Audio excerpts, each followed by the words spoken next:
Hello hi friends, ಇವತ್ತು ಕೆಂಪು ಚಟ್ನಿ ಅಥವಾ ಕರಿಬೇವಿನ ಚಟ್ನಿ ಮಾಡೋದು ಹೇಗೆ ಅಂತ ನೋಡೋಣ. ಇದು ಅನ್ನಕ್ಕೂ ಮುದ್ದೆಗೂ ತುಂಬ ಚೆನ್ನಾಗಿರುತ್ತೆ. ಬೇಕಾದ್ರೆ ನಾವು ಒಂದಿನೆಲ್ಲ ಔಟ್ಸೈಡ್ ಇಟ್ಟರೂ ಕೆಡೋದಿಲ್ಲ, ಅಷ್ಟು ಚೆನ್ನಾಗಿರುತ್ತೆ. ಅನ್ನಕ್ಕಂತೂ ಉದ್ದುದ್ರಾಗಿ ಈ ಥರ ಕಲಿಸ್ಕೊಂಡು ತಿಂತಾ ಇದ್ದರೆ ಸಖತ್ ಟೇಸ್ಟಿಯಾಗಿರುತ್ತೆ. ಬನ್ನಿ ಯಾವ ರೀತಿ ಮಾಡೋಣ ಅಂತ ನೋಡೋಣ. ಅದಕ್ಕಿಂತ ಮುಂಚೆ ನಮ್ಮ ಚಾನಲ್ ಇನ್ನೂ ಸಬ್ಸ್ಕ್ರೈಬ್ ಮಾಡ್ಕೊಂಡಿಲ್ಲ ಅಂದರೆ ದಯವಿಟ್ಟು ಸಬ್ಸ್ಕ್ರೈಬ್ ಮಾಡ್ಕೊಂಡು ವಿಡಿಯೋ ನೋಡಿ. ಇಲ್ಲಿ ಒಂದು ಬಾಣಲಿಗೆ ಒಂದೂವರೆ ಸ್ಪೂನಷ್ಟು ಜೀರಿಗೆ ಹಾಕ್ಕೊಂಡಿದ್ದೀನಿ. ಸ್ವಲ್ಪ ಜೀರಿಗೆ ಚೆನ್ನಾಗಿ ಫ್ರೈ ಆದಮೇಲೆ ಒಂದು ತಟ್ಟೆಗೆ ಹಾಕ್ಕೊಳ್ತಾ ಇದ್ದೀನಿ. ಒಂದಿಷ್ಟು ಇಡಿಯಷ್ಟು ನಾವು ಕರಿಬೇವಿನ ಸೊಪ್ಪು ಹಾಕ್ಕೊಂಡಿದ್ದೀವಿ. ಹಸಿದೇ ಪರವಾಗಿಲ್ಲ, ಬೇಕಾದ್ರೆ ಒಣಗಿರೋದಿದ್ರೆ ಒಣಗಿರೋದೇ ಸಹ ಹಾಕ್ಕೋಬೋದು. ಚೆನ್ನಾಗಿ ಅದನ್ನು ಸಹ ಫ್ರೈ ಮಾಡ್ಕೊಂಡಿದ್ದೀನಿ. ಇಲ್ಲಿ ಒಂದು 5 ಬ್ಯಾಡಗೆ ಮೆಣಸಿಕಾಯಿ, ಒಂದು 7-8 ಗುಂಟೂರು ಮೆಣಸಿಕಾಯಿ ತೊಗೊಂಡಿದ್ದೀನಿ ನಾನು ಖಾರಕ್ಕೆ. ನೀವು ಬೇಕಾದರೆ ಖಾರದ ಬೇರೆ ಮೆಣಸಿಕಾಯಿ ಇದ್ರೂ ಸಹ ಯೂಸ್ ಮಾಡ್ಕೋಬೋದು. ಇಲ್ಲಿ ಕಲರು ಸಹ ಚೆನ್ನಾಗಿರುತ್ತೆ ಅಂತಂದು ನಾನು ಇಲ್ಲಿ ಗುಂಟೂರು ಬ್ಯಾಡಗೆ ಬಳಸಿದ್ದೀನಿ. ಟೇಸ್ಟು ಸಹ ಅಷ್ಟೇ ಚೆನ್ನಾಗಿ ಕೊಡುತ್ತೆ. ಇದು ನೀಟಾಗಿ ಎಲ್ಲ ಈ ಥರ ಬ್ರೌನ್ ಆಗಬೇಕು, ಆ ಥರ ತನಕ ಚೆನ್ನಾಗಿ ಮೀಡಿಯಮ್ ಫ್ಲೇಮಲ್ಲೇ ನಾವು ಹುರ್ಕೋಬೇಕು. ಇದನ್ನು ನೋಡಿ, ಇಷ್ಟಾದರೆ ಸಾಕು. ಈಗ ಕ್ರಿಸ್ಪಿ ಆಗಿರ್ತಾವಲ್ವ ಅವು. ಈಗ ಒಂದು ಸ್ಪೂನ್ ಎಣ್ಣೆ ಹಾಕ್ಬಿಟ್ಟು ಅದೇ ಬಾಣಲಿಗೆ 2 ಈರುಳ್ಳಿನ ಸ್ಲೈಸ್ ಥರ ಕಟ್ ಮಾಡಿ ಹಾಕ್ಕೊಂಡಿದ್ದೀನಿ. ಇಲ್ಲಿ ನೀಟಾಗಿ ಈ ಥರ ಈರುಳ್ಳಿ ಎಲ್ಲ ಸ್ವಲ್ಪ ಸಣ್ಣದಾಗಿ ಕಟ್ ಮಾಡ್ಕೊಂಡ್ರೆ ಬೇಗ ಬೇಯುತ್ತೆ. ನಾವು ನೀಟಾಗಿ ಎಲ್ಲ ಈ ಥರ ಫ್ರೈ ಮಾಡ್ಕೋಬೇಕು. ಈ ಥರ ಹುರಿದು ಹಾಕೋದ್ರಿಂದ ಟೇಸ್ಟ್ ಸಖತ್ ಇರುತ್ತೆ ಚಟ್ನಿಗೆ. ಇದಕ್ಕೆ ನೋಡಿ, ಈ ಥರ ಎಲ್ಲ ಫ್ರೈ ಆದರೆ ಸಾಕು. ಇಷ್ಟ ಆದರೆ ಈಗ ನಾನು ಸ್ಟವ್ ಆಫ್ ಮಾಡ್ಕೊಳ್ತಾ ಇದ್ದೀನಿ. ಈ ಕಡೆ ಮಿಕ್ಸಿ ಜಾರಿಗೆ ಅಂತ ತಗೊಂಡು ಈ ಒಣಮೆಣ್ಸಿಕಾಯಿ ಮತ್ತು ಜೀರಿಗೆ, ಬೆಳ್ಳುಳ್ಳಿ, 1 ಗೆಡ್ಡೆ ಬೆಳ್ಳುಳ್ಳಿ ತೊಗೊಂಡಿದ್ದೀನಿ. ಇಲ್ಲಿ ಇದು ಗುಣ್ಣಲ್ಲಿ ಅರ್ದ್ರಂತೂ ಇನ್ನೂ ಸಖತ್ ಟೇಸ್ಟ್ ಇರುತ್ತೆ, ನೀರು ಹಾಕ್ತಾ ಇರೋ ಥರ ನಾವು. ಆದರೆ ನಾವು ಮಿಕ್ಸಿಗೆ ಹಾಕ್ಕೊಳ್ಳೋದ್ರಿಂದ ಸ್ವಲ್ಪ ನೀರು ಹಾಕ್ಕೊಳ್ಳೇಬೇಕಾಗುತ್ತೆ.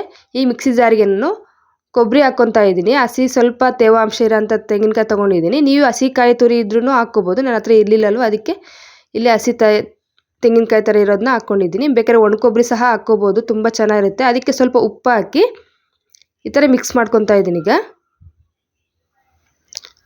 ಸ್ವಲ್ಪ ಡ್ರೈಯಾಗಿ ಪೌಡ್ರ್ ಮಾಡ್ಕೊಂಡ್ರೆ ಬೇಗ ಪೇಸ್ಟ್ ಆಗುತ್ತೆ ಅಂತ ಈ ಥರ ಡ್ರೈ ಪೌಡ್ರ್ ಮಾಡ್ಕೊಂಡಿದ್ದೀನಿ. ಈಗ ಅದಕ್ಕೇ ಈರುಳ್ಳಿ ಹಾಕ್ಕೊತಾ ಇದ್ದೀನಿ, ಹುರಿದಿರೋ ಅಂಥದ್ದು. ಸ್ವಲ್ಪ ಕೊತ್ತಂಬರಿ ಸೊಪ್ಪು, ಹುಣಸೆ ರಸ ಹಾಕ್ಕೊತಾ ಇದ್ದೀನಿ. ಇಲ್ಲಿ ನೀವು ಹುಣಸೆ ತೊಳೆ ಇದ್ರೆ ಅದೇ ಹಾಕ್ಕೋಬೋದು. ನಾನು ಸ್ವಲ್ಪ ಇತ್ತಲ್ವ ಅದನ್ನೇ ಹಾಕ್ಕೊಂಡಿದ್ದೀನಿ. 1 ಇಂಚಷ್ಟು ಬೆಲ್ಲ ಹಾಕ್ಕೊಂಡಿದ್ದೀನಿ. ಬೆಲ್ಲ ಹಾಕೋದ್ರಿಂದ ಟೇಸ್ಟ್ ಚೆನ್ನಾಗಿರುತ್ತೆ ಈ ಚಟ್ನಿಗೆ. ನೋಡಿ, ಈ ಥರ ಎಲ್ಲ ಪೌಡ್ರ್ ಮಾಡ್ಕೊಂಡು ಸ್ವಲ್ಪ ನೀರು ಹಾಕ್ಕೊಂಡು ಮಿಕ್ಸಿಗೆ ಹಾಕ್ಕೊತಾ ಇದ್ದೀನಿ. ಈ ಥರ ನುಣ್ಣಗೆ ಪೇಸ್ಟ್ ಆಗಬೇಕಿದು. ಪೇಸ್ಟ್ ರೀತಿ ಆದರೆ ಚಟ್ನಿ ಚೆನ್ನಾಗಿರುತ್ತೆ. ಕೊಬ್ಬರಿ ಸಿಕ್ಕರೆ ಚೆನ್ನಾಗಿರಲ್ವಲ್ವ. ಈ ಥರ ಎಲ್ಲ ನೀಟಾಗಿ ಪೇಸ್ಟ್ ಮಾಡಿಕೊಂಡು ಇದಕ್ಕೆ ಈರುಳ್ಳಿ ಏನು ಬೇಡ, ಬರೀ ಸಾಸಿವೆ ಕರಿಬೇವು ಸೊಪ್ಪು ಹಾಕಿ ಒಗ್ಗರಣೆ ಹಾಕಿದ್ರೆ ಸಾಕು. ಸ್ವಲ್ಪ ಎಣ್ಣೆ ಜಾಸ್ತಿ ಹಾಕ್ಕೊಳ್ತಾ ಇದ್ದೀನಿ, ಚಟ್ನಿ ಚೆನ್ನಾಗಿರುತ್ತೆ ಆದರೆ ಎಣ್ಣೆಯಲ್ಲಿ ಫ್ರೈ ಆಗೋದ್ರಿಂದ. ಈಗ ಒಂದು ಸ್ವಲ್ಪ ಸಾಸಿವೆ ಹಾಕಿ, ಸ್ವಲ್ಪ ಕರಿಬೇವು ಸೊಪ್ಪು ಹಾಕಿ, ಒಂದು ಬ್ಯಾಡಗೆ ಮೆಣಸಿನ್ಕಾಯಿ ಮುರಿದು ಹಾಕ್ಕೊಂಡಿದ್ದೀನಿ. ಸ್ವಲ್ಪ ಫ್ರೈ ಆದ ನಂತರ ಇದಕ್ಕೆ ರುಬ್ಬಿಟ್ಕೊಂಡಿರೋಂಥ ಪೇಸ್ಟ್ ಚಟ್ನಿ ಎಲ್ಲ ಹಾಕ್ಕೊಳ್ತಾ ಇದ್ದೀನಿ.